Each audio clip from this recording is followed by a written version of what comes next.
کہ یہاں رکنا اس کے لیے خطرے سے خالی نہیں تھا۔ وہ تو کبھی اتنی دیر سے گھر سے باہر نہیں نکلا تھا کہ جا کے اس گھنے جنگل میں آنا۔ بے شک وہ اس جنگل کے چپے چپے سے واقف تھا، مگر پھر بھی وہ کبھی اس جنگل میں مغرب کے بعد نہیں رکا تھا، بلکہ وہ تو عصر کا وقت ہوتے ہی گھر چلے جایا کرتا، کیونکہ اس کے بعد یہاں سے بہت سے جنگلی جانوروں کا بسیرا ہوتا تھا۔ مگر آج وہ انسانیت نبھاتے ہوئے یہاں پھنس گیا تھا۔ نہ جانے کتنے جانور اب تک اس کی طاق میں بیٹھے ہوں گے۔ اس نے چھتری کے نیچے سے چادر اٹھا کر زخمی لڑکی کے وجود کے ارد گرد لپیٹی اور پھر چھتری بند کر کے لڑکی کو اٹھایا اور گھر کی جانب چل دیا۔ وہ ہر آواز کو اگنور کیے پیچھے دیکھے بغیر چل رہا تھا۔ وہ کسی بھی طرح اس جنگل سے نکل جانا چاہتا تھا۔ اب اکیلا تو تھا نہیں کہ بھاگ کر 5 منٹ میں جنگل سے نکل جاتا۔ اس نے جو وجود اٹھایا ہوا تھا اس کو لے کر بھاگنا اس کے لیے دشوار ہی نہیں بلکہ ناممکن تھا۔ اب نہ تو کوئی فرشتہ تھا جو اسے پلک جھپکتے ہی لے اڑتا، اور نہ ہی کوئی فلمی ہیرو تھا کہ کئی کلو کی بھاری لڑکیوں کو اٹھا کر یوں بھاگتے ہیں جیسے لڑکی نہیں بلکہ روئی کا سرانہ اٹھایا ہو۔ ایک کڑی مسافت طے کرنے کے بعد آخرکار وہ صحیح سلامت گھر آ پہنچا تھا۔ اس نے کمرے میں پڑی واحد چارپائی پر اس لڑکی کو لٹایا اور خود نیچے ٹیک لگا کر بیٹھ گیا۔ آج کے سارے واقعے کو یاد کر کے اسے ایسا لگا کہ نہ جانے وہ اس ایک دن میں کتنی صدیاں گزار کر آیا تھا۔ اس نے کچھ دیر کے لیے آنکھیں موند لی تھی۔ فرصت ملی تو اسے محسوس ہوا تھا کہ اسے کہاں کہاں چوٹ لگی تھی، کیونکہ ابھی ٹھنڈ کی وجہ سے اس کی چوٹیں اسے درد دے رہی تھی، جو کوئی اس کو لکڑیاں کاٹتے وقت لگی تھی، کوئی کدال سے جگہ کھودتے وقت، اور کوئی اس لڑکی کو لے کر سیڑھیاں چڑھتے وقت۔ سب سے زیادہ تو اس کے گھٹنے درد کر رہے تھے۔ اس نے تھوڑی سی ہمت کی اور کمرے میں موجود مشعلیں روشن کرنے کے بعد دروازہ بند کر کے کنڈی لگا دی، کیونکہ باہر سے آنے والی سردی کمرے کو مزید ٹھنڈا کر رہی تھی۔ اس کے بعد اس نے لکڑیاں جلا کر آگ جلائی۔ اس کام میں اسے ذرا مشکل پیش نہیں آئی تھی، کیونکہ لکڑیاں سوکھی ہوئی تھیں جو کچھ ہی دیر میں اچھی خاصی جلنے لگی تھی۔ اس نے گھڑی پر وقت دیکھا تو رات کے 2:30 بج رہے تھے۔ وہ تقریباً 8 سے 10 گھنٹے اس تابوت میں رہا تھا۔ نہ جانے وہ کس نے اور کیوں دبایا تھا، اور جانے یہ لڑکی کون تھی، وہ وہاں کیا کر رہی تھی۔ اس نے بلیڈ گرم کر کے لڑکی کے بے ہوشی میں ہوتے ہوئے اس کے جسم سے ساری زنجیریں کاٹ کر الگ کر دی تھی۔ اس کو بے حد بھوک لگ رہی تھی، مگر اب آدھی رات کے وقت کھانے کا کوئی نظام نہیں تھا۔ اس نے چولہے پر رکھ کر پانی گرم کیا اور رفتہ رفتہ اس لڑکی کے زخم صاف کرنے لگا۔ اس کے بعد اس نے ایک کپڑا پھاڑ کر اس لڑکی کے زخم صاف کیے۔ اس سارے عمل کے دوران وہ لڑکی بے ہوش رہی تھی۔ اس کے بعد اس نے اپنا تکیہ اٹھایا اور بستر اٹھایا اور نیچے بچھا کر لیٹ گیا۔ اوڑھنے کے لیے اس نے گرم چادر کا استعمال کیا تھا، کیونکہ اپنی رضائی تو وہ اس لڑکی کو اڑھا چکا تھا۔ آگ جلنے کی وجہ سے کمرہ کافی حد تک گرم ہو چکا تھا۔ آخرکار کروٹیں بدلتے بدلتے وہ نیند کی گہری وادیوں میں اتر گیا۔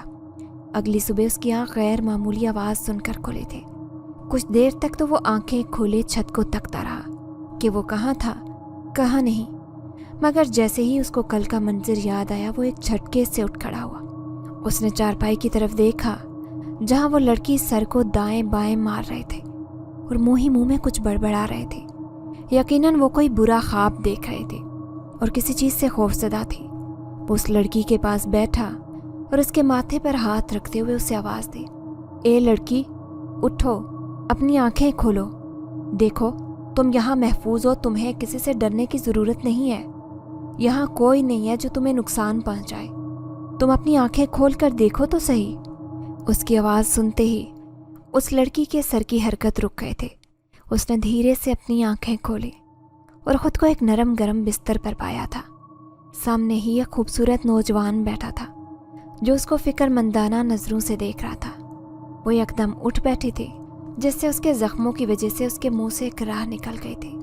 اس نے بے یقینی سے اپنے ہاتھوں اور اپنے وجود کو دیکھا تھا۔ وہ بار بار جیسے کسی ٹرانس کی کیفیت میں اپنے ہاتھ اور پیروں کو ہلا جلا کر دیکھ رہی تھی۔ ایسا لگ رہا تھا کہ اسے یقین ہی نہیں ہو رہا تھا کہ وہ آزاد ہو چکی ہے۔ اس کا جسم زنجیروں سے آزاد تھا۔ اب اس کے ہاتھ اور پیروں میں زنجیروں کے بجائے سبز رنگ کی پٹیاں تھیں جو اس کے زخموں پر باندھی گئی تھی۔ اس نے مڑ کر اس لڑکی کی طرف دیکھا جو اسے ہی دیکھ رہا تھا۔ اس نے اس لڑکی سے پوچھا، کہ تم کون ہو اور تم وہاں زمین کی اتنی گہرائی میں کیا کر رہے تھے؟ تمہارے جسم پر اتنی زنجیریں، یہ سب کیا تھا؟ اور زمین کی اتنی گہرائی ہونے کے باوجود مجھے تمہاری آواز کیسے سنائی دے رہے تھے؟ بتاؤ مجھے، کون ہو تم؟ اس پر وہ بولی، میرا نام ایلا ہے۔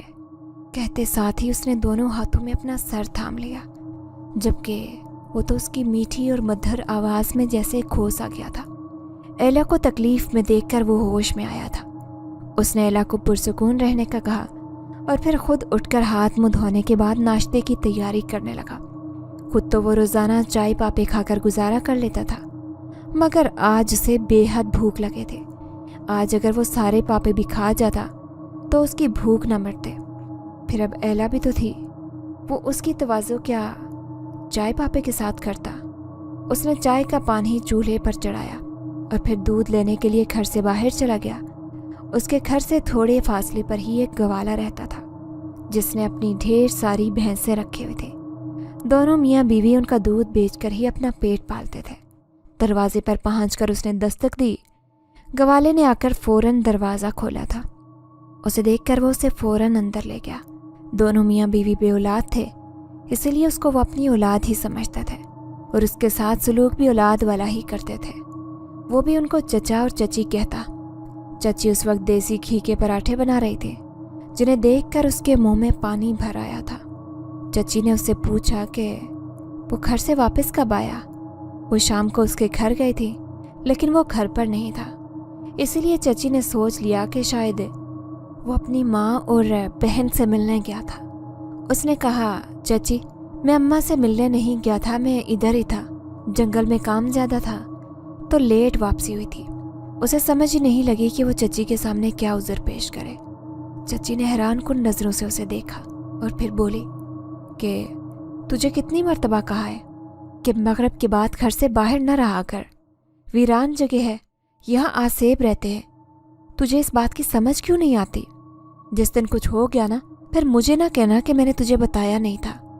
وہاں تیری ماں بہن تیرے آسرے پر بیٹھی ہے اور یہاں تم اپنی جان پر کھیلتے ہو۔ تمہیں ذرا احساس نہیں ہے کہ اگر تمہیں کچھ ہو گیا تو ان دونوں کا کیا ہوگا؟ آج کے بعد میں تجھے نہ دیکھوں کہ تم مغرب کے بعد گھر سے باہر رہے، نہیں تو تیری ماں کو جا کر سب بتا دوں گی۔ اب کھڑا میری شکل کیا دیکھ رہا ہے؟ جلدی سے بیٹھ نیچے اور ناشتہ کر۔ چچی نے اس کو اچھی خاصی جھاڑ پلانے کے بعد اب ناشتے کی دعوت بھی دے ڈالی تھی۔ اس کو سمجھ نہیں آ رہی تھی کہ وہ کیا کہے اور کیا نہیں۔ اس نے چچی سے کہا کہ وہ اس کو 3-4 پراٹھے باندھ کر دے دے۔ اس نے چولہے پر چائے کا پانی چڑھایا ہوا ہے اور ساتھ میں دروازہ بھی کھلا ہے، کہیں کوئی جانور ہی نہ گھس جائے۔ چچی نے حیرت سے اس کی طرف دیکھا تھا، جیسے واقعی وہ 3-4 پراٹھے کہہ رہا تھا۔ اس کی چچی نے پراٹھے لپیٹ کر شاپر میں ڈال کر اس کو پکڑائے۔ اتنے میں اس کا چچا دودھ بھی لے کر آیا تھا۔ اس نے عجلت میں ان دونوں کو خدا حافظ کیا اور پھر جلدی سے گھر سے نکل گیا۔ پیچھے اس کی چچی نے پرسوچ نظروں سے اس کو جاتے دیکھا۔ زمانہ فہم خاتون تھی، جلدی سمجھ گئی تھی کہ آج اس کی عجلت کی وجہ کوئی اور تھی۔ اب وہ اس کے گھر جا کر وجہ جاننا چاہتے تھے۔ دوسری طرف وہ گھر پہنچا تو اسے پریشانی نے آن گھیرا تھا۔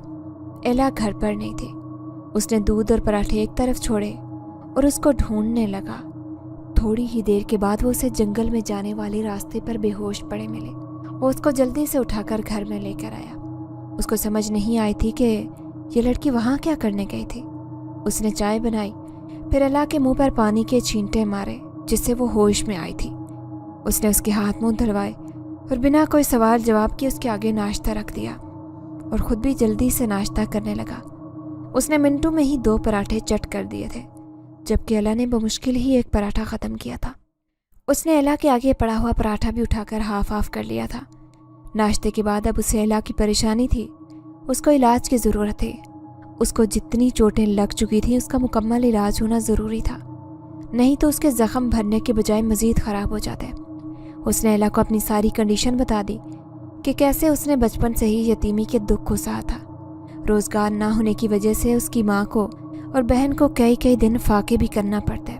اس کے گھر کے حالات بہت پسماندہ تھے، اسی لیے وہ یہاں آ گیا۔ یہاں سے جنگل قریب تھا، اسی لیے یہیں اس نے اپنے رہنے کے لیے کچا کمرہ بنا لیا جو مٹی اور لکڑیوں سے بنا تھا۔ اس نے یہیں پر رہ کر لکڑیاں کاٹنی اور بیچنی شروع کی تھی، جس سے اس کے حالات تو بہت زیادہ تو نہیں